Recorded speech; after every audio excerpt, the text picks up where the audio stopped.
सहना भवतु सहनौ भुनक्तु सह वीर्यं करवावहै तेजस्विनावधीतमस्तु मा विद्विषावहै। ओम शांति शांति शांति। ओम पूर्णमदः पूर्णमिदं पूर्णात् पूर्णमुदच्यते पूर्णस्य पूर्णमादाय पूर्णमेवावशिष्यते। ओम शांति शांति शांति। श्रुति ओम आप्यायन्तु ममाङ्गानि वाक्प्राणश्चक्षुश्रोत्रमथो बलमिन्द्रियाणि च सर्वाणि सर्वं ब्रह्म उपनिषदं माहं ब्रह्म निराकुर्याम् मा ब्रह्म निराकरोत्। अनिराकरणमस्त्वनिराकरणं मे अस्तु। तदात्मनि निरते यौपनिषत्सु धर्मास्ते मयि सन्तु ते मयि सन्तु। ओम शांति शांति शांति। श्रुतिस्मृतिपुराणानाम् आलयं करुणालयं नमामि भगवत्पादं शङ्करं लोकशङ्करं शङ्करं शङ्कराचार्यं केशवं बादरायणं सूत्रभाष्यकृतौ वन्दे भगवन्तौ पुनः पुनः। ईश्वरो गुरुरात्मेति मूर्तिभेदविभागिने व्योमवद्व्याप्तदेहाय दक्षिणामूर्तये नमः।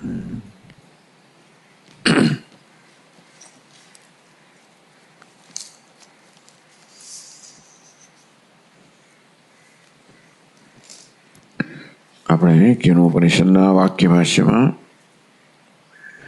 ત્રીજા પાન પર શંકર ભાષ્ય જોઈ રહ્યા છીએ।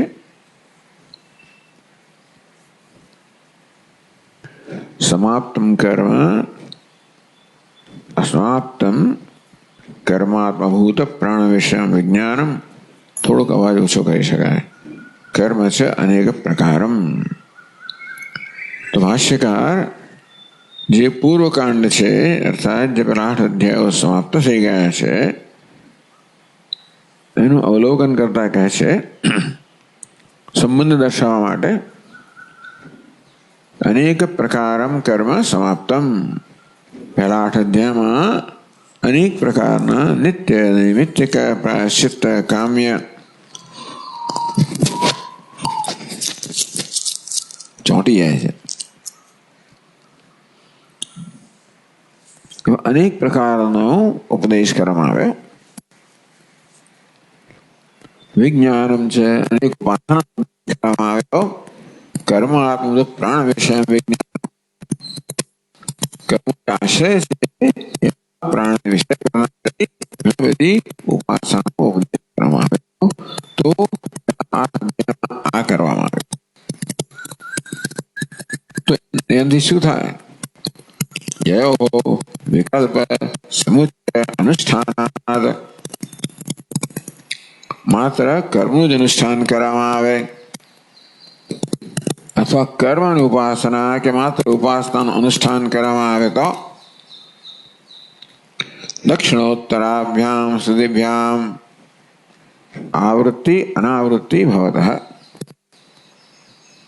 तो मात्र कर्म अनुष्ठान थी दक्षिणायन गति प्राप्त थाय। आवृत्ति चंद्रलोक ने प्राप्त करने त्या यावत संपादन पोताना कर्म अनुभव करने पाछा फरવાનો આવે એ જ માર્ગે પાછા ફરવાનો આવે। उत्तरायण गति थी अनावृत्ति ब्रह्मलोक ने प्राप्त કરવામાં આવે જ્યાંથી પાછા ફરવાનું હોતું નથી।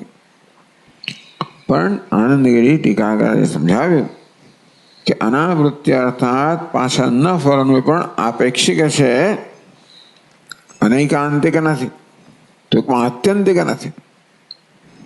હંમેશ માટે પાછા ન ફરવું નથી. કેમ કહો છો? તો કે અનુમાનથી કહીએ છીએ. એક તો આ ઉત્તરાયણ ગતિ દ્વારા, માર્ગ દ્વારા કશુંક પ્રાપ્ત થાય છે. જે પ્રાપ્ત થાય એ પરિચ્છિન્ન હોય, કોઈ સ્થાનમાં પરિચ્છિન્ન હોય. અને એટલે વળી પાછું કર્મ દ્વારા પ્રાપ્ત થયું છે. કર્મ દ્વારા જે પ્રાપ્ત થાય એ પણ અનિત્ય હોય. એટલે કદાચ શ્રુતિમાં અનાવૃત્તિ એવું કહેવામાં આવ્યો હતો, પણ આપણે એને મુખ્ય અર્થમાં ન લઈ શકીએ, આપેક્ષિક અર્થમાં લઈ શકીએ. દીર્ઘકાળ સુધી આવૃત્તિ ના હોય એવું કહી શકાય. અતઃ સંસાર ફલકમેવ કર્મકાંડમ ઇત્યર્થ. એટલે કે આનો અર્થ એવો થાય કે કર્મકાંડમ, આગળના 8 અધ્યાયમાં જ કહેવામાં આવ્યું કર્મકાંડ, જે ઉપાસનાનો સમાવેશ થઈ જાય એ સંસાર ફલકમેવ, સંસારનું ફળ આપનારો. ફલમ કરોતિ ઇતિ ફલકમ, સંસાર બી ફળ આપનારું છે આ કયું? કર્મકાંડ. અસ્તુ એમ કર્મકાંડ કાંડાર્થ. ચલો ભાઈ, કર્મકાંડનો અર્થ આ પ્રકારનો હોય, સ્વીકારીએ. તથાપિ નિધ પૂર્વોત્તર ભાવ અનુપત્તિલભ્ય કથમ હેતુ હેતુમદ્ભાવ સંબંધ કર્મકાંડેન જ્ઞાનકાંડસ્ય ઇતિ આકાંક્ષાયામાહ. છતાં આ જ્ઞાનકાંડ કર્મકાંડમાં પૂર્વ છે, જ્ઞાનકાંડ ઉત્તર છે. તો પૂર્વોત્તર ભાવ, કર્મકાંડ જ્ઞાનકાંડ વચ્ચે પૂર્વોત્તર ભાવ છે, પહેલા અને પછીનો ભાવ છે. નિયત, તો શું નિયમ છે એની અંદર? હેતુ હેતુમત ભાવ, હેતુ પહેલા હોય, હેતુમત કારણ પહેલા હોય, હેતુમત કાર્ય પછી હોય. શું સંબંધ છે? એટલે કે કર્મકાંડમાં જે થાય છે એ કઈ રીતે જ્ઞાનકાંડનું હેતુ બને છે એ બતાવવું પડે. નિયત, નિયત નિયમ પ્રમાણે હેતુ હંમેશા હેતુમતની પહેલા હોય, કારણ કાર્ય પહેલા હોય. તો કર્મકાંડ જ્ઞાનકાંડ પહેલા છે. તો નિયમ બતાવો જોઈએ. નિયમ એટલે કે ટૂંકમાં વસ્તુ થવી જોઈએ એવું શું છે કર્મકાંડમાં, જેને કારણે કર્મકાંડ છે એ જ્ઞાનકાંડનું હેતુ બને છે. નિયત પૂર્વોત્તર ભાવ અનુપત્તિલભ્ય હેતુ હેતુમત ભાવ. આમ નિયત નિશ્ચિત પૂર્વોત્તર ભાવ ન હોત, કર્મકાંડ અને જ્ઞાનકાંડ વચ્ચે નિશ્ચિત પૂર્વોત્તર ભાવ ન હોત, જો બંને વચ્ચે હેતુ હેતુમત ભાવનો સંબંધ ન હોત, એ કઈ રીતના છે? તો ભાષ્યાકારે કહ્યું, અતો ઉર્ધ્વમ ફલ નિરપેક્ષ જ્ઞાન કર્મ સમુચ્ચય અનુષ્ઠાનાદ. અતો ઉર્ધ્વમ, ત્યાર પછી ફલ નિરપેક્ષ જ્ઞાન કર્મ સમુચ્ચય અનુષ્ઠાનાદ. પેલી જે ગતિની વાત કરવામાં આવે દક્ષિણાયન ઉત્તરાયણ, એ તો આ બધા કર્મ ઉપાસના છે એ કામનાપૂર્વક કરનાર માટે હતી, સુખ પ્રદાન કરનારી ગતિ હતી, માટે પુનરાવૃત્તિ હોય. પણ ફલ નિરપેક્ષ જ્ઞાન કર્મ સમુચ્ચય અનુષ્ઠાનાત, વિકલ્પની સમુચ્ચય, જે જ્ઞાન કર્મનો સમુચ્ચય કરે છે, અર્થાત જે કર્મ ઉપાસના સહિત કર્મનું અનુષ્ઠાન કરનાર છે. ફલ નિરપેક્ષ, એ અનુષ્ઠાન કરવામાં ફળ શું મળશે એની કોઈ અપેક્ષા નથી, એની ગણતરી નથી. જે કહેવામાં આવ્યું છે એને જ પ્રેમપૂર્વક કરવામાં આવે છે. એનું ફળ મને જોઈતું નથી. નિરપેક્ષ એટલે ટૂંકમાં મને ફળની કોઈ ઈચ્છા નહીં, મારે ફળ ના જોઈએ. ફળ મળે તો હું બંધાવું ને. એટલે જ્ઞાન કર્મ સમુચ્ચય અનુષ્ઠાનાત. આ પ્રકારે જ્ઞાન સમુચ્ચિત કર્મનો અનુષ્ઠાન કરવાથી કૃતાત્મ સંસ્કારસ્ય, જેનું આત્મા જે અંતઃકરણ છે સંસ્કૃત થયું છે, જેનું અંતઃકરણ શુદ્ધ થયું છે, કૃતાત્મ સંસ્કારસ્ય, આવો અધિકારી જેનું અંતઃકરણ શુદ્ધ થયું છે ને કારણ આ નિષ્કામ ભાવનાથી. કર્મ અને ઉપાસના કરો એટલે પુણ્ય તો પ્રાપ્ત થાય, મુખ્યત્વે નિષ્કામ ભાવનાથી આપણું અંતઃકરણ શુદ્ધ થાય. કારણ કે કામના એ અંતઃકરણની અશુદ્ધિ છે. કામના કહો, અપેક્ષા કહો, એ રાગદ્વેષ જન્માવનારા છે, અશુદ્ધિ છે. તેથી નિષ્કામ ભાવથી કરવામાં આવે કે આ કર્મ માત્ર કરવા માટે જ કરું છું. આ શાસ્ત્રનો, વેદનો, ઈશ્વરનો આદેશ છે માટે કરું છું. એ દ્વારા હું કોઈના પર ઉપકાર કરતો નથી, મારા પર ઉપકાર કરું છું. અને કર્મ કરવું એ જ એનું ફળ છે. એથી વધારે કોઈ પ્રકારના ફળની ઈચ્છા રાખતો નથી. આવું નામ નિષ્કામ કર્મ. આ પ્રકારની ભાવના જાળવવાના કારણે સામાન્ય રીતે કર્મ કરતી વખતે જે અપેક્ષાઓ ઉત્પન્ન થતી હોય છે, થાય છે. કર્મ કરીએ એટલે કોઈને કોઈ પ્રકારના વર્તનની અપેક્ષા ઊભી થાય જ. એવું આપણો એવી સ્વભાવ છે.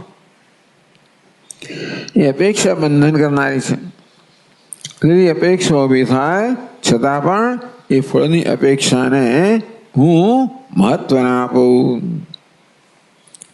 ફળની અપેક્ષાનો આદર ના કરું. કર્મ કરવું એટલે ફળની અપેક્ષા જન્મે જ, એનો આદર ના કરું. ત્યાં આગળ અનપેક્ષા સ્થાપિત કરું કે નહીં, ફળની અપેક્ષા નહીં, આ કરવા માટે કર્મ કરવામાં આવે છે. પ્રતિપક્ષ ભાવના નથી.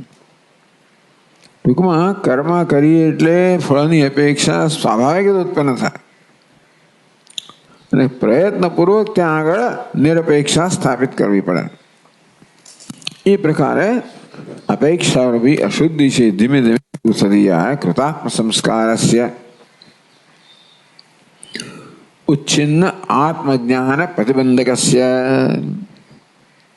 અશુદ્ધિ, અંતઃકરણ અશુદ્ધિ જે આત્મજ્ઞાનની પ્રતિબંધક હતી, આત્મજ્ઞાન જન્માવા દેતી નથી, એનો ઉચ્છેદ થઈ ગયો. એને તોડી નાખવામાં આવ્યું, કાપી નાશ કરવામાં આવ્યો. તો આત્મજ્ઞાનમાં પ્રતિબંધક છે અંતઃકરણની અશુદ્ધિ.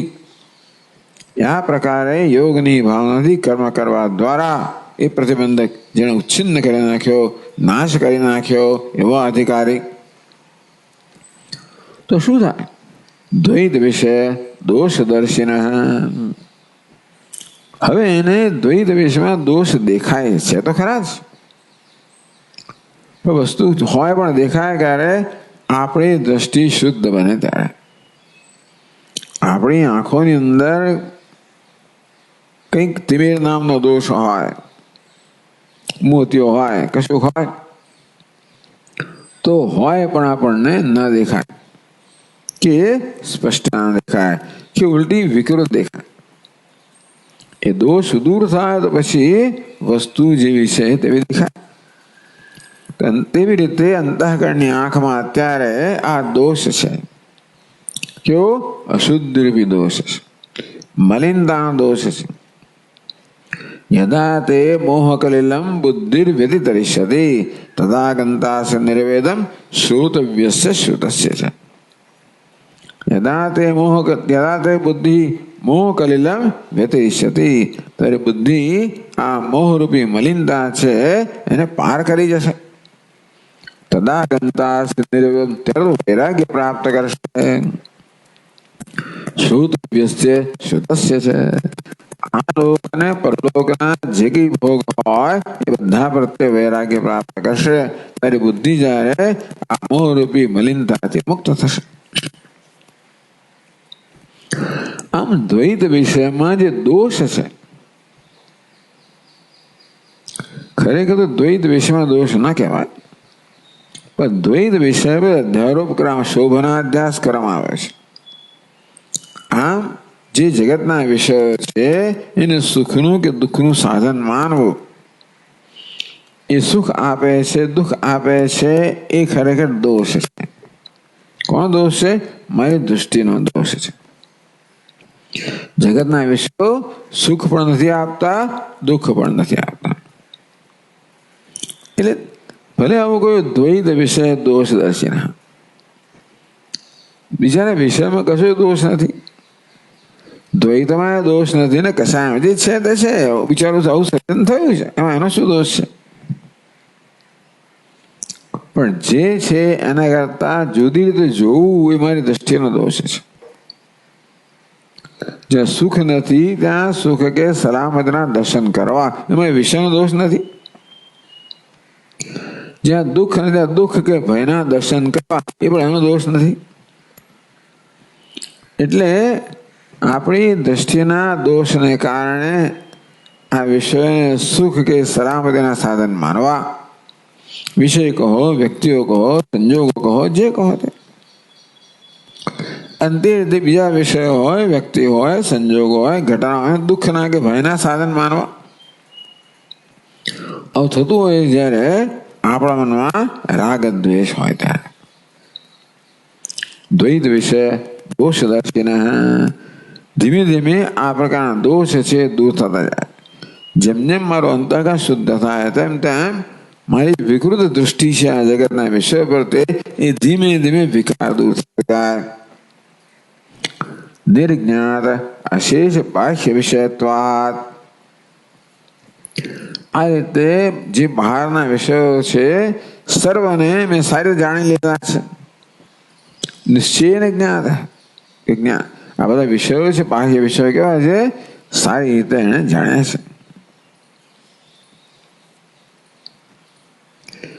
તેથી સંસાર બીજમ અજ્ઞાનમ ઉચ્ચિત સતઃ,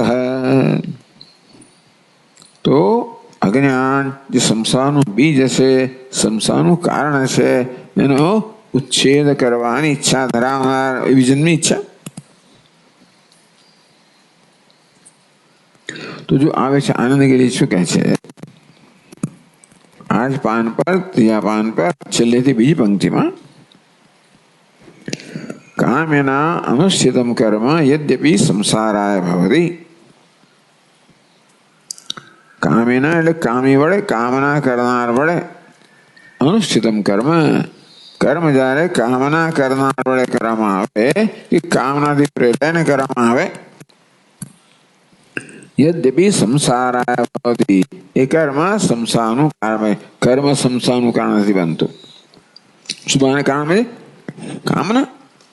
જો કર્મ એટલે કહે છે કે ભલે ચાલો, એટલે કર્મનો સ્વભાવ બદલાઈ ગયો, કર્મનો સ્વભાવ થઈ ગયો બંધન કરનારને વડે. પણ ખરેખર તો એટલે યોગ કર્મ શું કૌશલમ, કર્મમાં આવી જાતની દ્રષ્ટિ હોવી ને કામના સાથે કરવું, એ યદ્યપિ સંસારાય ભવતી. જો કર્મમાં દોષ હોત ને તો ક્યારે આપણે મુક્ત ના કરત. કર્મમાં દોષ નથી, દોષ ક્યાં છે?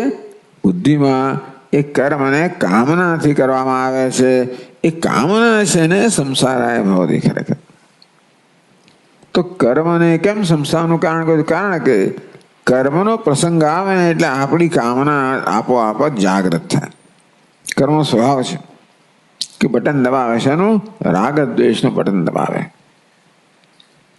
જે કામના હોય, રાગ દ્વેષ હોય, એ બધા સપાટી પર આવે. વશ થવું તો પછી બંધનમાં આવો. એટલે કર્મ તો માત્ર આપણી અંદર રાગ દ્વેષને જાગૃત કરવાનું નિમિત્ત બને છે. એ તો રાગ દ્વેષને વશ થવું એને કર્મ કરવું. તો રાગ દ્વેષ દુઃખ આપનાર નથી, કર્મ નહીં. પછી આવી આપણામાં સ્પષ્ટતા હોવી જોઈએ કે કર્મ યદ્યપિ સંસાર, કર્મ સંસારનું કારણ બનતું નથી, પણ કર્મ જે રાગ દ્વેષ છે એને ઉત્તેજિત કરે છે. રાગ દ્વેષ છે જો એને તાવે થવામાં આવે તો એ આપણા સંસારનું બંધનનું, બંધન એટલે વધારે રાગ દ્વેષને વધારે તીવ્ર બનાવવાનું કારણ બને. તો ત્યાં આગળ 7મી પાદનો છે. સંસાર ફલકમેવ કર્મકાંડમ ફલકમ ફલમ કરોતિ. સંસાર બી ફળ કરનારું કર્મકાંડ છે. ઇતિ અનુપદમ એવ અવધાર્ય. આમ કર્મકાંડ તો સંસાર ફળ આપનારું છે એવું આગળ જ સીધું કહેવામાં આવ્યું, નિશ્ચિત કરવામાં આવ્યું. આગળ આપે કહ્યું કે ભાઈ આ તો આ કર્મકાંડ તો સંસાર ઊભું કરનારું છે એવું કહીને પછી સંપ્રતિ તસ્યૈવ પરંપરાયા મોક્ષ ફલકત્વમ વદતઃ. એ જ કર્મકાંડને હવે આ પરંપરાથી મોક્ષ ફલકમ મોક્ષ રૂપી ફળ કરનાર, એ જ કર્મકાંડને તમે મોક્ષ રૂપી ફળ આપનાર કહી રહ્યા. તરત એક વાક્યમાં કહો ને બીજા જ વાક્યમાં કહી રહ્યા છે. આગળના જ વાક્યમાં આપ કહો છો કર્મકાંડ છે એ સંસાર ફળ આપનારું છે. તરત જ આપ કહી રહ્યા છો કે એ જ કર્મકાંડ છે એ મોક્ષ રૂપી ફળ આપનાર છે. વધતો વ્યાઘાતસ્યાત. આ તો તમારા બોલવામાં શું થયું? વિરોધાભાસ થઈ ગયો ને. આપે જે કહ્યું આ વિરોધ કરી રહ્યા છે. ઇતિ આશંકામ જોઈએ અપનુદન આહ. આ પ્રકારની આશંકા છે ને એને દૂર કરતા કહે છે કામિના. એ કર્મકાંડ કે કર્મ ક્યારે બંધનનું કારણ બને? જ્યારે કામી કામના ધરાવનાર વડે અનુષ્ઠેલી કામના છે એ ખરેખર તો બંધન કરનાર છે. તો આગળ આનંદ કે તદેવ તો નિષ્કામેણ અનુષ્ઠિતમ સત્વશુદ્ધે સ્યાદ. એ જ કર્મ સત્વની શુદ્ધિનું કારણ બને. કર્મ તો કર્મ જ છે, પણ કર્મ આપણને નિષ્કામ બનવા માટેનો પ્રસંગ ઉભો કરે છે. કર્મ આપણામાં રહેલી સ્વાભાવિક કામના છે એને ઉત્તેજિત કરે, જાગૃત કરે. આપણે સાવધાન બનીએ અને કામનાને પ્રતિપક્ષ ભાવના દ્વારા નિષ્કામતાથી આપણે દૂર કરીએ. એ જ કર્મ આપણને સત્વ શુદ્ધિનું સાધન બને. આમ તો નિષ્કામપણું જ માત્ર સત્વ શુદ્ધિનું સાધન છે. ચાલો, તદેવ તો નિષ્કામેણ અનુષ્ઠિતમ સત્વ શુદ્ધે સ્યાદ. એ જ કર્મ નિષ્કામ સાધક દ્વારા કરવામાં આવે ત્યારે અંતઃકરણ શુદ્ધિનું સાધન બને. તો શું થાય? શુદ્ધ સત્વસ્ય છે અનાત્મ જ્ઞાન આભિમુખ્યમ ન જાયતે. નિર્જ્ઞાત અશેષ બાહ્ય વિષયત્વાદ. એને બહારના બધા વિષયોને સારી રીતે જાણી લીધા છે. કેમ? એમાં દોષ દ્વારા પરીક્ષલોકાન કર્મચિતાન બ્રાહ્મણ નિર્વેદમાયા નાસ્ત્ય કૃતેન કૃતેન કર્મણા અકૃતમ નાસ્તિ. આ કર્મને નિત્ય વસ્તુ પ્રદાન ન કરી શકે. ટૂંકમાં કર્મ મને નિત્ય વસ્તુ પ્રદાન કરે એ તો મારો ભ્રમ હતો. કર્મને વાંક નહીં, વસ્તુને વાંક નહીં. પણ જેમ મારું અંતઃકરણ શુદ્ધ થયું એટલે હવે હું જોઈ શકું છું કે યત કૃતકમ તદ નિત્યમ. જે કર્મથી પ્રાપ્ત થાય અનિત્ય જ હોય, માટે અકૃતમ નિત્ય છે, કર્મથી પ્રાપ્ત ન થાય. દોષ જોઈ શક્યા. અંતેથી નિર્જ્ઞા અશેષ બાહ્ય વિષય. જે કે બાહ્ય વિષય હોય તદ વૈરાગ્યમ જિહાસાયા.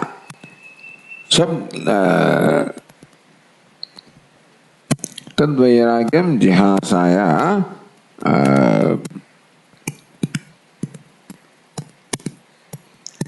દેહાદિ બ્રહ્મ પર્યંતે નિત્ય ભોગ્ય વસ્તુની જિહાસા દર્શન શ્રવણાદિ. તદ વૈરાગ્યમ જિહાસાયા. ત્યાં વિવેકી છોડાયમાં વૈરાગ્યને જિહાસા, હા તો ઈચ્છા છોડી દેવાની ઈચ્છા જન્મી. દર્શન શ્રવણાદિ પોતાના અનુભવથી, શાસ્ત્રથી, શ્રુતિ સ્મૃતિ યુક્તિ દ્વારા દેહાદિ બ્રહ્મ પર્યંતે તે ભોગ્ય વસ્તુની જિહાસા. આ લોકમાં આ દેહથી પ્રાપ્ત થતા ભોગ છે ત્યાંથી માંડીને બ્રહ્મલોકમાં એ દેહ એ ઉપાધિ પ્રાપ્ત બધા ભોગ માટે બધા છોડી દેવાની જન્મે. કેમ? દર્શન શ્રવણ આવે. હું જોઉં છું આ બધા દોષ અને શ્રવણ શાસ્ત્ર દ્વારા યથા કર્મ છે તો લોક ક્ષેત્રે એવં અમુત્ર નિજિતો લોક ક્ષેત્ર. ભાઈ શ્રુતિમાં કહ્યું કે જેવી રીતે કર્મથી પ્રાપ્ત થનારા ફળ અહીંયા ક્ષીણ થાય છે તેમ સ્વર્ગમાં પણ પુણ્યથી પ્રાપ્ત ફળનો ફળ ક્ષીણ થાય છે. આ પ્રકારે નિર્જ્ઞાત અશેષ બાહ્ય વિષયત્વાદ બહારના બધા જ વિષયો દેહાદિ બ્રહ્મ પર્યંતે આ દેહથી મળીને બ્રહ્મલોકની ઉપાધિ સુધીમાં પ્રાપ્ત થતા બધા પ્રકારના સુખ ને મર્યાદા જોઈ હતી. એટલે બધા પ્રત્યે શું જન્મ્યું? જિહાસા જન્મી. બધી વસ્તુનો ત્યાગ કરવાની ઈચ્છા જન્મી. અને તેથી મારું મન ત્યાં જવાનું નથી. એ કહે છે કે જો 8મી પાદમાં કહ્યું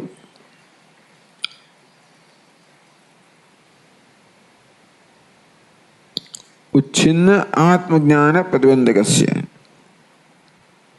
જે કહ્યું ઉચ્છિન્ન ઇત્યાદિ વાક્ય વ્યાકુર્વન્ના, તો ભાષ્યકાર પોતે કહ્યું ઉચ્છિન્ન આત્મજ્ઞાન પ્રતિબંધકસ્ય, આત્મજ્ઞાનનો જે પ્રતિબંધ છે જેનો નષ્ટ થઈ ગયો ઉચ્છિત ન થઈ ગયો છે એનું મૂળથી કાઢી નાખવામાં આવ્યો છે એની વ્યાખ્યા પોતે જ કરે છે, અથવા તો આનંદગીરી એની વ્યાખ્યા કરે છે એમ કહો. ચાલો ના કે જે શુદ્ધ સત્વ છે આનંદગીરી અનાત્મ જ્ઞાન આભિમુખ્ય, અનાત્મ જ્ઞાન આભિમુખ્યમ ન જાયતે. તો શુદ્ધ સત્વ છે એટલે ઉચ્છિન્ન આત્મજ્ઞાન પ્રતિબંધ, જેને આત્મજ્ઞાનનો પ્રતિબંધ દૂર થઈ ગયો છે. હવે શુદ્ધ સત્વ છે એવો શુદ્ધ અંતઃકરણ ધરાવનાર અનાત્મ જ્ઞાન આભિમુખ્યમ ન જાયતે. આભિમુખ્યમ એ તરફ, તો અનાત્મ જ્ઞાન પ્રત્યે હવે એની કોઈ પ્રકારનો પ્રેમ કે ઝોક રહેતો નથી. ટિપ્પણી કહે છે દેહ શબ્દાદ અનાત્માન, દેહથી મળીને શબ્દ સ્પર્શ વગેરે જે છે બધા કેવા છે? અનાત્મા છે. તો અનાત્મ જ્ઞાન આભિમુખ્યમ એ વસ્તુ સમજાવે છે. તજ્ઞાન આભિમુખ્યમ એ દેહથી મળીને શબ્દ વગેરેના જ્ઞાનની અભિમુખતા. આભિમુખ્યમ એટલે તદભોગ પ્રાવણ્યમ, પ્રવણતા. જેમ જળ છે ને એવી પેલો ઊંચેથી નીચે સર વહી જાય ને, અંતઃકરણ એટલે વહી જાય. અંતઃ એ દિશામાં ઝોક હોવો, એ દિશામાં એની ઈચ્છા હોય, ઝોક હોવો, આસક્તિ હોય. તો ભોગ પ્રાવણ્ય, દેહથી મળીને બધા વિષયો છે એ પ્રત્યે ભોગની પ્રવણતા જ્યારે ચિત્તમાં હોય તો ચિત્ત એ તરફ વહી જવાનું. એને અનાત્મ જ્ઞાન આભિમુખ્યમ કહ્યું. એટલે કે અનાત્મ ભોગ આભિમુખ્યમ. અનાત્માનું જ્ઞાન એટલે શું છે? અનાત્માને સુખના સાધન તરીકે જોવા. એમને તેથી એ મારામાં ભોગ બુદ્ધિ જન્માવે. ભોગ બુદ્ધિ જન્મ આવે એટલે અમારો અંતઃ આપે એ વિષય તરફ એ બહિર્મુખતા છે ને એ જ વાસ્તવમાં આત્મજ્ઞાનમાં પ્રતિબંધક છે. ઉચ્છિન્ન આત્મજ્ઞાન પ્રતિબંધકસ્ય, આ બહિર્મુખતા રૂપી આત્મજ્ઞાનનો જે પ્રતિબંધક છે બહિર્મુખતા એ જેનો ઉચ્છિન્ન થઈ ગયો, નષ્ટ થઈ ગયો સત્વશુદ્ધિને કારણે. થોડી ટિપ્પણી કહે છે તદભોગ પ્રાવણ્યમ તચ્ચ આત્મજ્ઞાન પ્રતિબંધકમ. આ ભોગ પ્રાવણ્યમ છે ભોગ માટેનો જોગ છે, ભોગ તરફની વૃત્તિ છે અંતઃકરણની, એ શું છે? આત્મજ્ઞાન પ્રતિબંધક બહિર્મુખતા.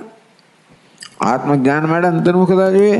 એટલે આ ભોગ માટેની જે રુચિ છે અને એના માટેની પ્રવૃત્તિ છે એ આત્મજ્ઞાન માટેની પ્રતિબંધક છે. તચ્ચ ન અવતિષ્ઠતે શુદ્ધ ધ્યેય ઇત્યર્થ. આ વસ્તુ શુદ્ધ ધ્યેય, શુદ્ધ ધી એટલે બુદ્ધિ ધરાવનાર, અંતઃકરણ શુદ્ધિ ધરાવનાર સાધક છે, એના માટે આ પ્રકારની બહિર્મુખતા રહેતી નથી. બહિર્મુખતા જે આત્મજ્ઞાનની પ્રતિબંધક છે એ બહિર્મુખતા હવે રહેતી નથી.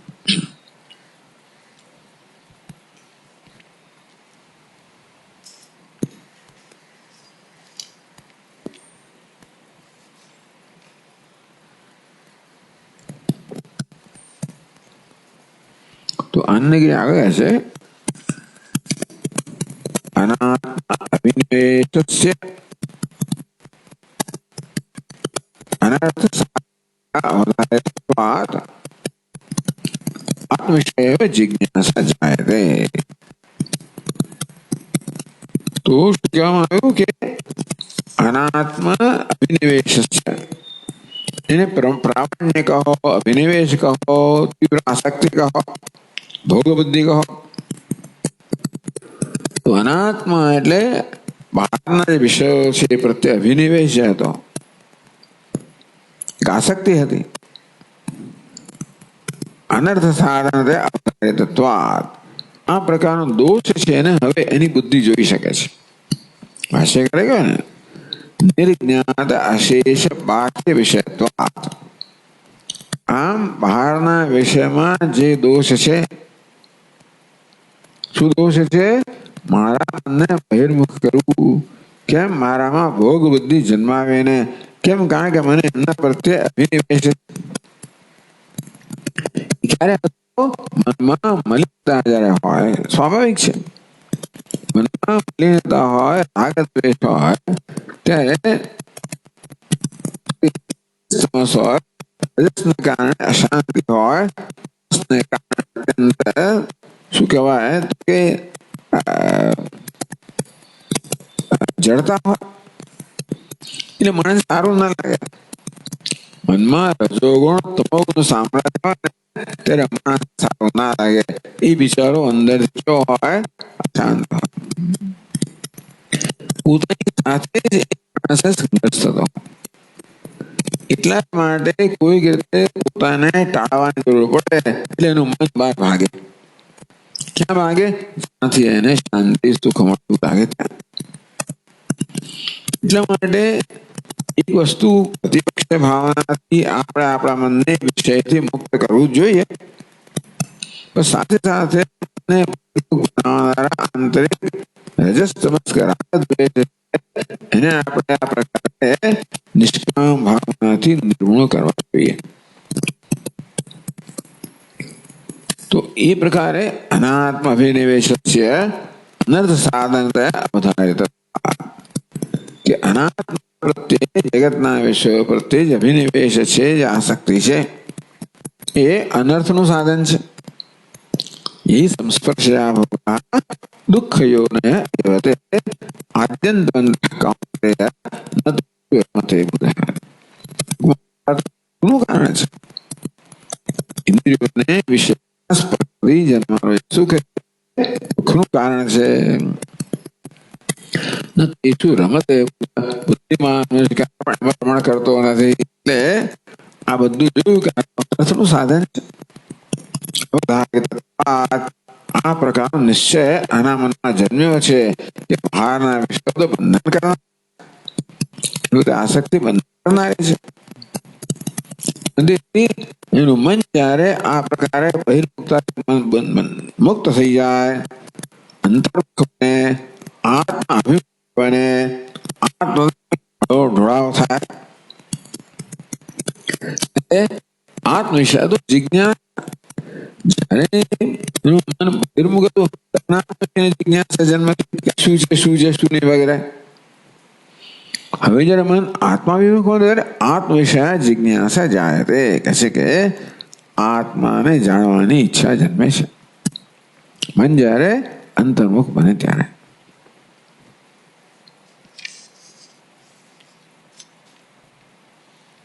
તો શું થાય? જિજ્ઞાસોશ્ચ આત્મનિરૂપણ ઉપાય આત્મનિરૂપણાય ઉપનિષદ આરભ્યતે. તો જ્યારે જિજ્ઞાસા જન્મી, તો ભાઈ જિજ્ઞાસા એટલે જ્ઞાનની ઈચ્છા, તો એને સંતોષવું ને શ્રુતિ હવે આપણને એ રીતે હવે અત્યાર સુધી ભોગની ઈચ્છા હતી તો એને કર્મનો ઉપદેશ કર્યો.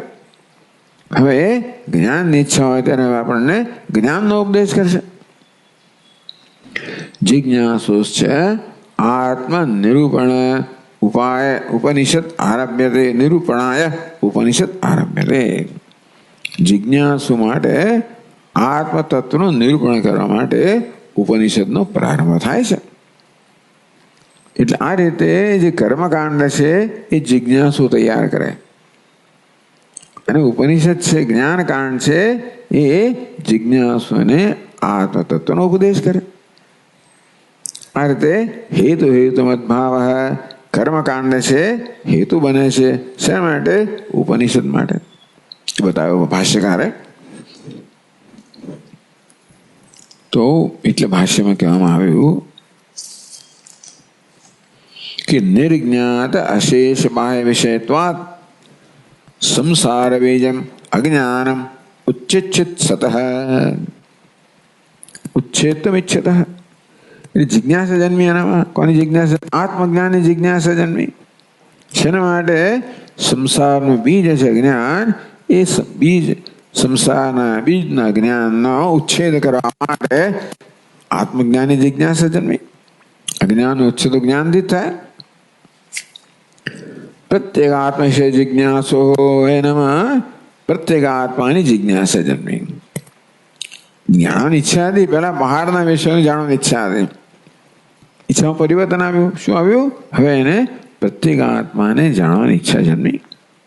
એટલે અંતઃકરણ શુદ્ધ થયેલા ઈચ્છા જન્મે.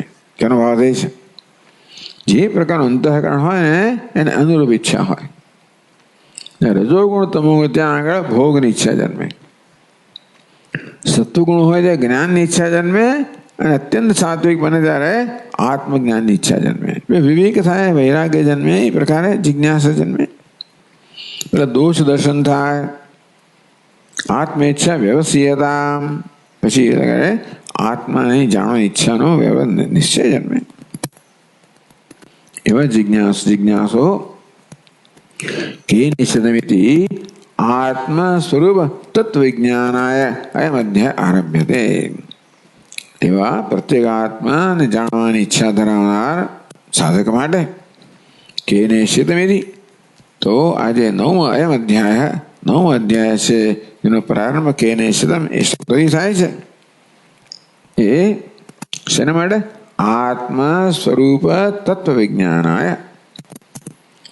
આત્માના સ્વરૂપ યથાર્થ રીતે જાણવા માટે આ પ્રકરણનો પ્રારંભ થાય છે. એ પ્રકારે ભાષ્યકારે કર્મકાંડ અને જ્ઞાનકાંડ વચ્ચે હેતુમત ભાવ સમજાવ્યો. આ જે અત્યારે નવમો અધ્યાય છે એવું પ્રયોજન છે. નવમો છે, પહેલો કેમ નથી? કેમ પહેલા પછી કર્મ કેમ નહીં? પહેલા જ્ઞાન પછી કર્મકાંડ કેમ નહીં? નિયત પૂર્વોત્તર ભાવ કે કર્મકાંડ પહેલો જ હોવો જોઈએ, જ્ઞાનકાંડ નહીં. એવું કેમ?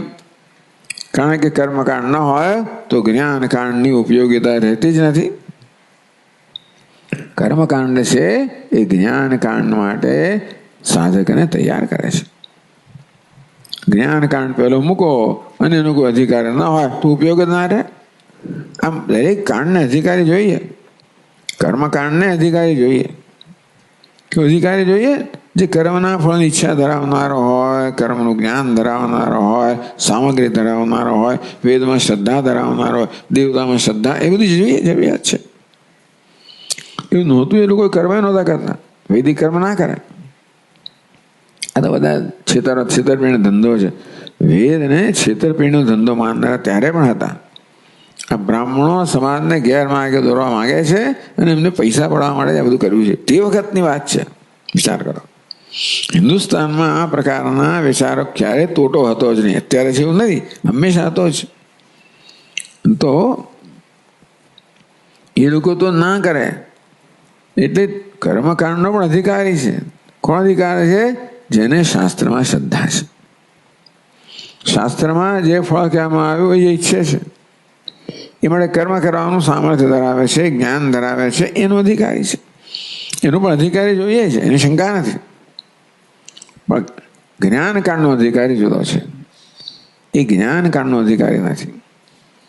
એ જ પછી કર્મને નિષ્કામ ભાવે કરે તો જ્ઞાનકાંડનો અધિકારી બને.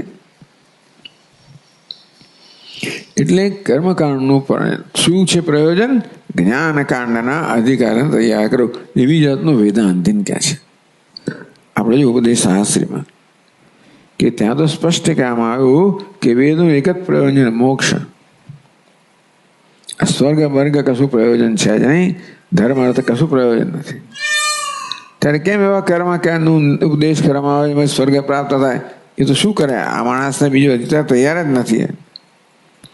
એમ કર્મ કરાવવા દ્વારા એની પાસે ધીમે ધીમે ધર્મનું અનુષ્ઠાન કરાવડાવીએ. ઈચ્છા પૂરી કરતા કરતા પણ ધર્મ અનુષ્ઠાન કરતા કરતા ધીમે ધીમે અંતઃકરણ શુદ્ધિ થશે. એમ કરીને જ્ઞાનનો અધિકારી બનશે. એટલા માટે આ કરવામાં આવ્યું. એ ક્યારેય પણ વેદનું પ્રયોજન તો ભોગમાં છે જ નહીં, અભ્યુદયમાં છે જ નહીં, એવું કહેવામાં આવ્યું ત્યાં ઉપદેશ શાસ્ત્રમાં. આમ તો બાકી ભાષ્યકાર કે અભ્યુદય નિશ્રેયસ એ બંને ધર્મ આ બંને આપણા છે. એટલે કે નહીં, નિશ્રેયસ એ જ માત્ર વેદનું દર્શન છે. અભ્યુદય તો હજી ખાલી એને નિશ્રેયસમાં તૈયાર કરવા માટે છે. એટલે આ પ્રકારે વેદાંતનું વેદ માટેનું તાત્પર્ય નિર્ણય આ પ્રકારનો છે. કર્મકાંડનો તાત્પર્ય નિર્ણય શું છે? કે વેદ કરવા માટે છે, તમારી ભોગની ઈચ્છા પૂરી કરવા માટે છે.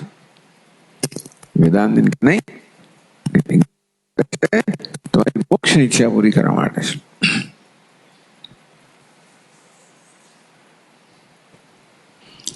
ఇది હેતુ હેતુમત ભાવ આમ નિયત પૂર્વોત્તર. પહેલા જ્ઞાન કાંડ પછી કર્મકાંડ ના ચાલે. પહેલા કર્મકાંડ જ હોવું જોઈએ અને પછી જે જ્ઞાન કાંડ એ પ્રકાર નિશ્ચિત પૂર્વોત્તર ભાવ તમે સિદ્ધ કરો તો હેતુ હેતુમત ભાવ સિદ્ધ થાય એ બતાવ્યું. એટલે કર્મકાંડ ને જ્ઞાનકાંડ વચ્ચે હેતુ હેતુમત ભાવ સ્થાપિત થયો.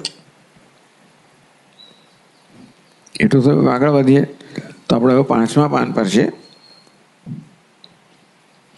આનંદગીરી બીજી પંક્તિમાં કહે છે, આત્મ સ્વરૂપ બ્રહ્મ તત્વ વિજ્ઞાનાય અયમ અધ્યાય આરંભ્ય ચેત. ચાલો ભાઈ, આ 9મો અધ્યાય છે. શેનો આરંભ થાય છે? આત્મ સ્વરૂપ બ્રહ્મ તત્વ. આત્માનું સ્વરૂપ બ્રહ્મ છે. તો આત્મ સ્વરૂપ બ્રહ્મ, બ્રહ્મ ક્યાં બીજું તટસ્થ નથી, અન્યત્ર નથી, આત્મ સ્વરૂપ છે. મારું પોતાનું સ્વરૂપ છે. એ તો પ્રાપ્ત જ છે. હું બ્રહ્મ છું, એ તો પ્રાપ્ત જ છે. તો તત્વ વિજ્ઞાનાય, આત્માનું જ્ઞાન પણ છે, પણ આત્માનું બ્રહ્મરૂપે જ્ઞાન પ્રાપ્ત કરવું એ તત્વ વિજ્ઞાન છે. આત્માના વાસ્તવિક તત્વનું જ્ઞાન. અહીં અધ્યાય આરંભ્ય તે નક્કી થયું કે અધ્યાય શેના માટે? આત્માના વાસ્તવિક જ્ઞાન માટે, બ્રહ્મ આત્માને બ્રહ્મરૂપે જાણવા માટે આ અધ્યાયનો પ્રારંભ થાય છે. એથી છે એ નક્કી થઈ ગયું. હવે કેમ તેન વિજ્ઞાન ફલમ સ્યાદિ. ચાલો ભાઈ સમજ્યા. તો આ પ્રકારે આત્માને બ્રહ્મ જાણવાનું ફળ શું છે? તેન વિજ્ઞાન ને આ વિજ્ઞાનથી શું ફળ પ્રાપ્ત થાય છે? તો ભાષ્યકાર તેન છે. તો 5મા પાન પર પહેલી પંક્તિના છેલ્લા શબ્દથી ભાષ્યકાર કહે છે, તેન ચ મૃત્યુપદમ અજ્ઞાનમ ઉચ્છેતવ્યમ તત્તંત્રો હિ સંસારો યતઃ.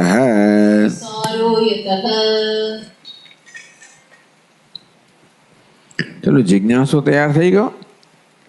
તેન છે तो आत्मतत्व विज्ञानाय अयम अध्याय आरभ्यते. આત્મતત્વના વિજ્ઞાન માટે. એટલે શું? આત્મ સ્વરૂપ બ્રહ્મ તત્વ વિજ્ઞાન. આને શું સમજાયું? ભાષ્યકાર આત્મ તત્વ વિજ્ઞાન એવું કહ્યું. આત્મ સ્વરૂપ બ્રહ્મ તત્વ. એટલે હવે મધ્યમમાં અમે ઉમેર્યું કે આત્મ સ્વરૂપ એટલે આત્મ સ્વરૂપ તત્વ એટલે આત્મ સ્વરૂપ બ્રહ્મ તત્વ. અમે બ્રહ્મ ઉમેર્યું. આત્માનું સ્વરૂપ છે બ્રહ્મ. એનું યથાર્થ જ્ઞાન પ્રાપ્ત કરવા માટે આ અધ્યાયનો પ્રારંભ થતો હોય તો શું ફળ છે? તો કે મૃત્યુપદમ અજ્ઞાનમ ઉચ્છેતવ્યમ. મૃત્યુપદમ કારણમ. મૃત્યુ કારણમ. મૃત્યુ એટલે શું? સંસાર. સંસાર સાગરાત. મૃત્યુમય સંસાર. સંસાર મૃત્યુમય સંસાર. स्वभाव जो संसार कहो, मरण कहो, विकार कहो, नाश कहो, भय कहो, दुख कहो, संताप कहो, मृत्यु બધું આવી ગયો ને. મૃત્યુમાં નાશ પણ આવ્યો, ભય પણ આવ્યો, સંતાપ પણ આવ્યો. આ સંસારનું લક્ષણ છે. તો આવા મૃત્યુમય કે મૃત્યુરૂપ જે સંસાર છે એનું પદમ, એનું કારણ શું છે? અજ્ઞાનમ. તો આત્માના સ્વરૂપનું અજ્ઞાન છે એ આ મૃત્યુમય સંસારનું કારણ. પણ મહત્વનું છે કે આ પ્રકારે મૃત્યુ કહો, ભય કહો, દુઃખ કહો, સંતાપની પરંપરા કહો, સંસારનું કારણ શું છે? તો કે માત્ર અજ્ઞાન, આત્માનું અજ્ઞાન. એટલે કે આત્મા સ્વરૂપ તત્વ જ્ઞાન એનું કારણ છે.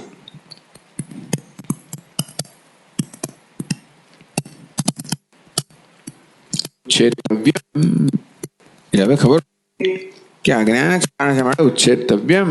એ અજ્ઞાન છે એનો ઉચ્છેદ કરવો જોઈએ. કેમ?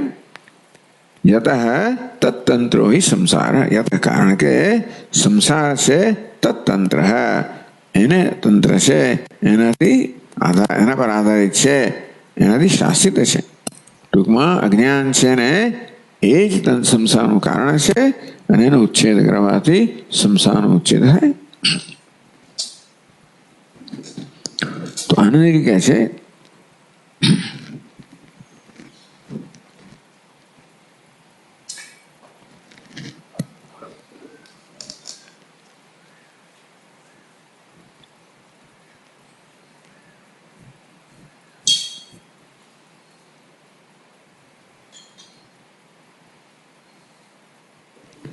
यतः अन्वय व्यतिरेकाभ्याम अज्ञान तंत्रा संसार प्रसिद्धि तदुच्छेदेन आत्यंतिक संसार उच्छेद फलमित्यर्थ.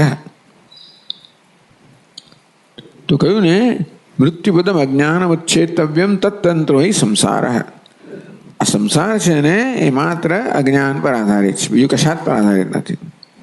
केवी रीते कहो छो? अन्वय व्यतिरेकाभ्याम. तो अन्वय ने व्यतिरेक थी आ सिद्ध કરવામાં આવ્યો કે અજ્ઞાન તંત્ર ही संसार. કારણ કે સંસાર અજ્ઞાન તંત્ર છે, અજ્ઞાન પર આધારિત છે, માત્ર અજ્ઞાન પર આધારિત છે.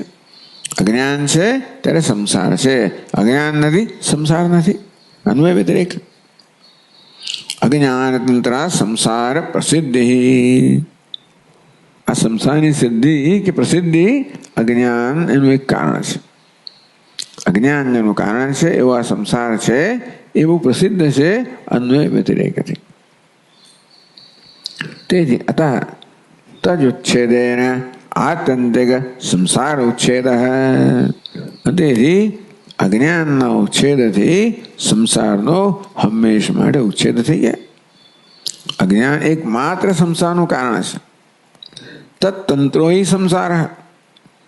એટલે પ્રસિદ્ધ કે હિ શબ્દથી પ્રસિદ્ધ કે, કારણ કે એ જાણેલું છે કે સંસાર છે એ અજ્ઞાનને આધારિત છે, અજ્ઞાન પર આધારિત છે, અજ્ઞાનને કારણે છે. એટલે સંસાર પ્રસિદ્ધિ. હિ એ પ્રસિદ્ધિ બતાવે છે. કઈ પ્રસિદ્ધિ છે? એટલે આનંદ ગીરે કહ્યું अन्वय व्यतिरेकाभ्याम अज्ञान तंत्र संसार प्रसिद्धि कारण के જાણીતું છે કે સંસાર છે અજ્ઞાન છે ત્યાં સંસાર છે અજ્ઞાન નથી સંસાર નથી આ જાણીતું છે એટલે અત્યારે એની બહુ ચર્ચા નથી કરતા એટલા જ માટે અજ્ઞાનના ઉચ્છેદથી સંસારનો ઉચ્છેદ થઈ જાય અજ્ઞાનના પૂરેપૂરા ઉચ્છેદથી સંસારનો આત્યંતિક ઉચ્છેદ થઈ જાય તદુચ્છેદેન આત્યંતિક સંસારોચ્છેદ અજ્ઞાનના ઉચ્છેદથી સંસારનો હંમેશા માટે ઉચ્છેદ થઈ જાય એ ફળ છે તો અજ્ઞાનનું શું ફળ છે તો હંમેશા માટે સંસારનો ઉચ્છેદ કરવો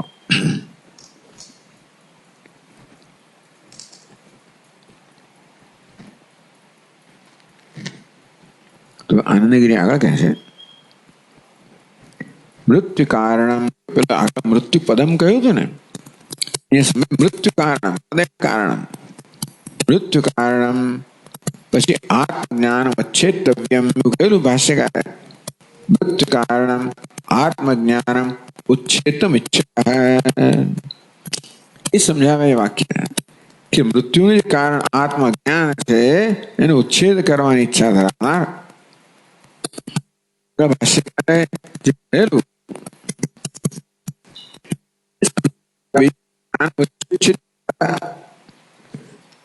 ઉચ્છેદ એટલે શું ઉચ્છેદમ ઈચ્છત ઉચ્છેદ કરવાની ઈચ્છા ધરાવનાર તો મૃત્યુનું કારણ છે જે આત્મજ્ઞાન છે એનો ઉચ્છેદ કરવાની ઈચ્છા ધરાવનાર આત્મ જિજ્ઞાસા જાય તે એમાં આત્માની જિજ્ઞાસા આત્માને જાણવાની ઈચ્છા જન્મે છે એ ઉત્તમ આપે કહ્યું તદસત એ તો બરાબર નથી કેમ ભાઈ અહમ પ્રત્યેનેવ આત્મ અધિગતત્વ કોણ કહે છે કે આત્મનું અજ્ઞાન છે આપ કહો છો કે આત્મનું અજ્ઞાન છે એ મૃત્યુનું કારણ છે સંસારનું કારણ પણ આત્મનું અજ્ઞાન ક્યાં છે બધા આત્માને જાણે છે ને બધા જાણે છે હું કોણ છું નથી જાણતા કે છે કે અહમ પ્રત્યેનેવ આત્મના અધિગતત્વાત ભાઈ આત્માનું જ્ઞાન તો છે જ જેનું જ્ઞાન હોય એને જાણવાની ઈચ્છા ના જન્મે જે અનધિગત હોય જે જાણ્યું નથી એને જાણવાની ઈચ્છા જન્મે ને જે જાણેલું છે એને જાણવાની ઈચ્છા કેમ જન્મે આત્મા તો અધિગત છે જાણીતો છે કેવી રીતે અહમ પ્રત્યે હું બધા જાણે છે આત્મા એટલે હું અને આત્મા શું અર્થ પણ હું જ થાય અહમ પ્રત્યેને આત્મના અધિગતત્વાત અહમ પ્રત્યેને પ્રત્યય એટલે ખ્યાલ અહમ નામની વૃત્તિ છે અહમ જે ખ્યાલ છે એ રીતે આપણે આત્માને જાણીએ છીએ આત્માને અહમ રૂપે જાણીએ છીએ એટલે આત્મા અહમ રૂપે જાણીતો જે છે અધિગતત્વાત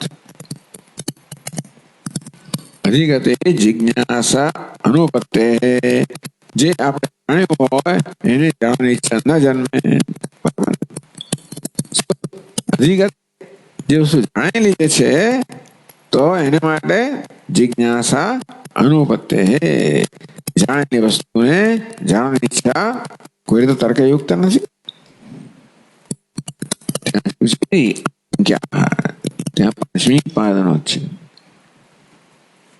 ના આમાં પાદનો જ નથી ના બરાબર ના એથી આશંક્ય આહાર આ રીતે ભાઈ આત્મા તમે કહો છો કે આત્માની જાણવાની ઈચ્છા જન્મે આત્મા વિશે જિજ્ઞાસા જન્મે પણ જિજ્ઞાસા અનધિગત માટે જન્મે જે જાણે જિજ્ઞાસા જન્મે આત્મા મેં જાણ્યો છે હું એ રીતે આત્મા જાણીએ છીએ અહમ પ્રત્યે અહમ જે છે એનો ખ્યાલ અહમ જે ખ્યાલ જન્મે એનો વિષય આત્મા છે આત્મા અહમ એ ખ્યાલના વિષય જાણીતો જ છે પછી એને જાણવાની ઈચ્છા કેમ જન્મે ભાષ્ય કહે છે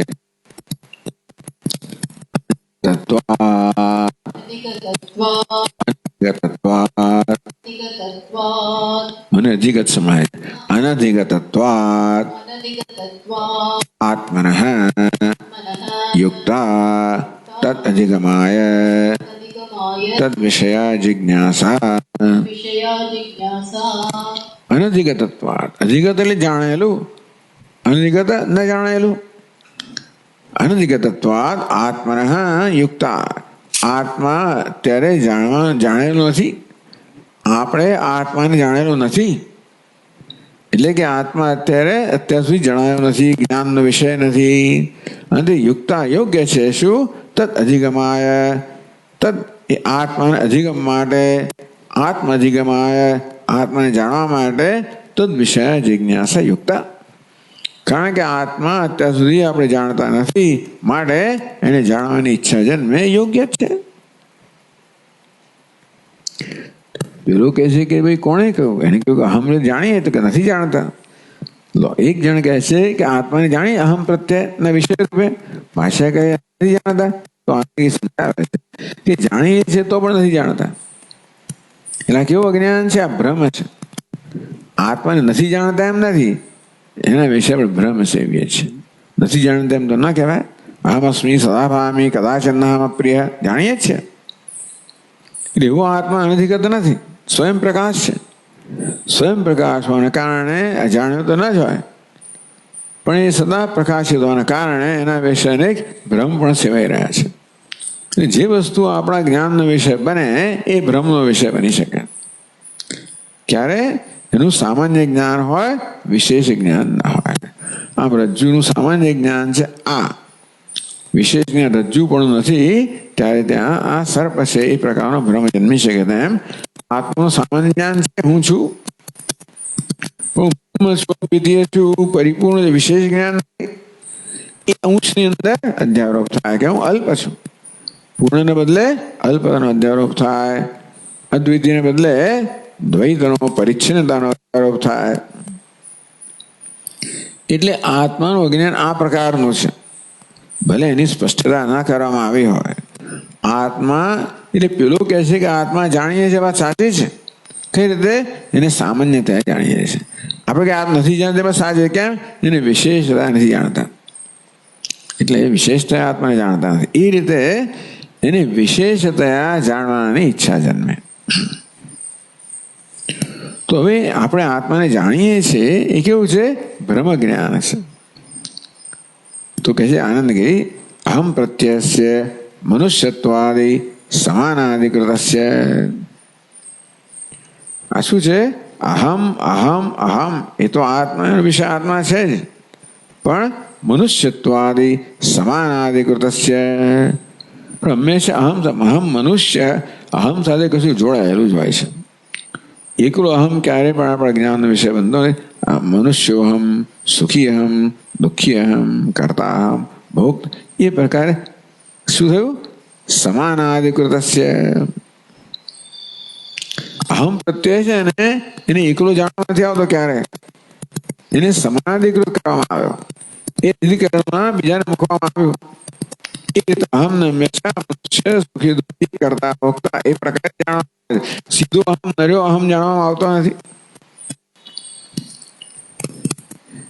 વ્યતિરિક્ત સિદ્ધે.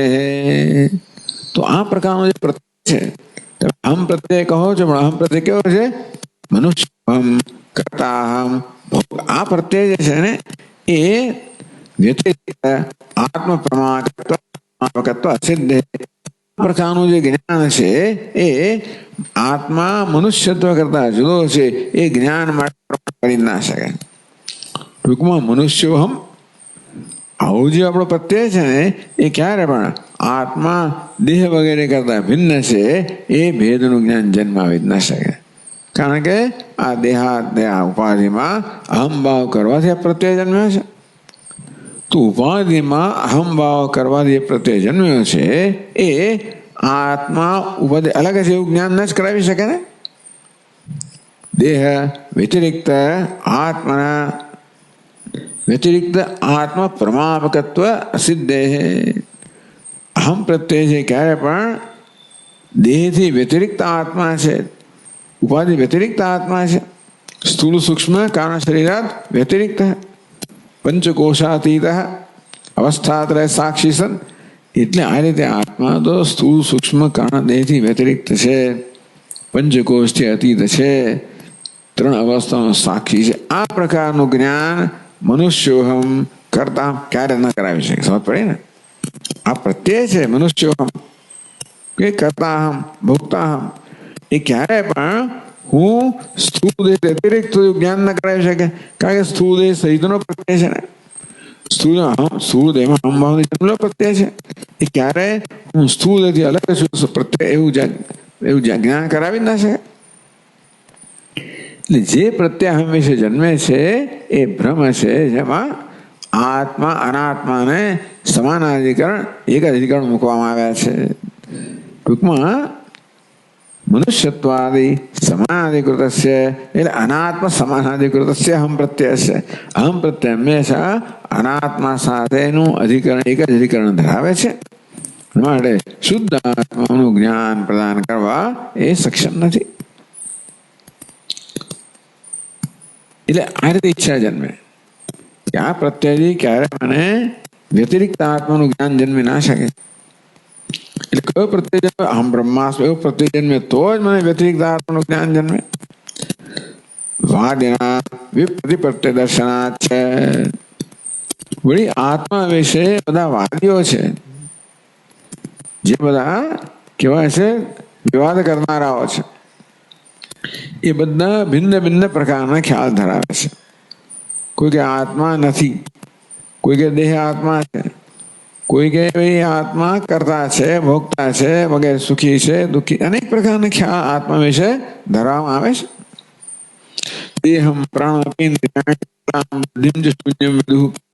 को देहना आत्मा के प्राण इंद्रिय बुद्धि शून्य स्त्री बालांद जड़ोपमा भ्रांता भ्रांति છે. એટલે ટૂંકમાં તું આત્માનું સ્વરૂપ શું ભાઈ?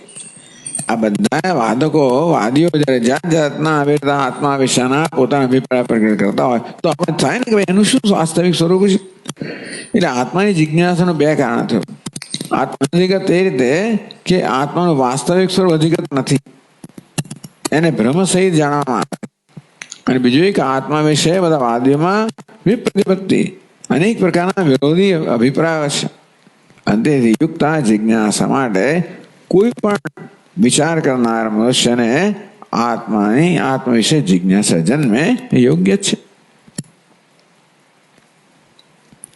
એટલે આ રીતે કર્મકાંડ કેવી રીતે આ જ્ઞાનકાંડ માટેનું હેતુ બને છે એ સમજાવવામાં આવ્યું.